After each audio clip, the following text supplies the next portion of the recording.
ക്ഷേത്രങ്ങളിലെ ആന എഴുന്നള്ളത്ത് സംബന്ധിച്ച് ദേവസ്വം ബോർഡ് വിളിച്ച യോഗത്തിൽ തിരുവിതാംകൂർ ക്ഷേത്രങ്ങളിലെ തന്ത്രിമാർ പങ്കെടുത്തു. ദേവസ്വം ബോർഡ് ആസ്ഥാനത്ത് പ്രസിഡന്റ് PS പ്രശാന്തിന്റെ അധ്യക്ഷതയിലാണ് യോഗം ചേർന്നത്. ഗുരുവായൂർ മലബാർ ദേവസ്വം ക്ഷേത്രങ്ങളിലെ തന്ത്രിമാരുടെ യോഗം പ്രത്യേകം ചേരും. യോഗത്തിൽ നിന്നും ലഭിക്കുന്ന നിർദ്ദേശങ്ങൾ ക്രോഡീകരിച്ച് ഗവൺമെന്റിന് റിപ്പോർട്ട് നൽകുമെന്ന് Devaswom board president PS Prashanth അറിയിച്ചു. കൂടുതൽ വിവരങ്ങളുമായി ദൂരദർശൻ പ്രതിനിധി ചന്തു S. നായർ ചേരുന്നു. രാജേശ്വരി, തിരുവനന്തപുരത്ത് യോഗം ചേർന്ന് കഴിഞ്ഞിരിക്കുന്നു. അതായത് ഇപ്പം ഉച്ചഭക്ഷണത്തിന് പിരിഞ്ഞിരിക്കുകയാണ്. വിവിധ ക്ഷേത്രങ്ങളിൽ, പ്രത്യേകിച്ചും തിരുവിതാംകൂർ ക്ഷേത്രങ്ങളിലെ തന്ത്രിമാരെയാണ് ഇന്ന് ദേവസ്വം ബോർഡ് അംഗങ്ങളും അതോടൊപ്പം തന്നെ പ്രസിഡന്റും കണ്ട് സംസാരിച്ചത്.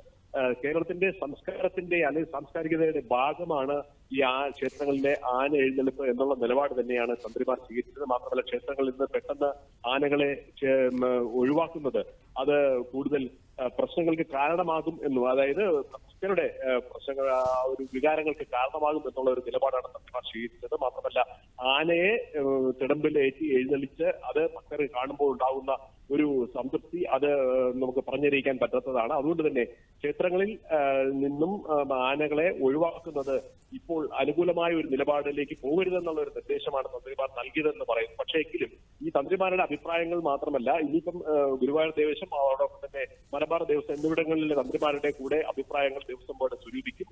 അതിനുശേഷം ഇതിൽ നിന്ന് ഉരുത്തിരിയുന്ന ഒരു നിർദ്ദേശങ്ങൾ ക്രോഡീകരിച്ചുകൊണ്ട് അത് ഗവൺമെന്റിന്റെ റിപ്പോർട്ടായിട്ട് സമർപ്പിക്കുവാനാണ് ദേവസ്വം ബോർഡ് ലക്ഷ്യമിടുന്നത്. അതിനുശേഷം മാത്രമേ ഹൈക്കോടതി അതോടൊപ്പം തന്നെ സുപ്രീം കോടതി ഇക്കാര്യത്തിൽ അവരുടെ നിഗമനങ്ങൾ അറിയിച്ചു കഴിഞ്ഞു.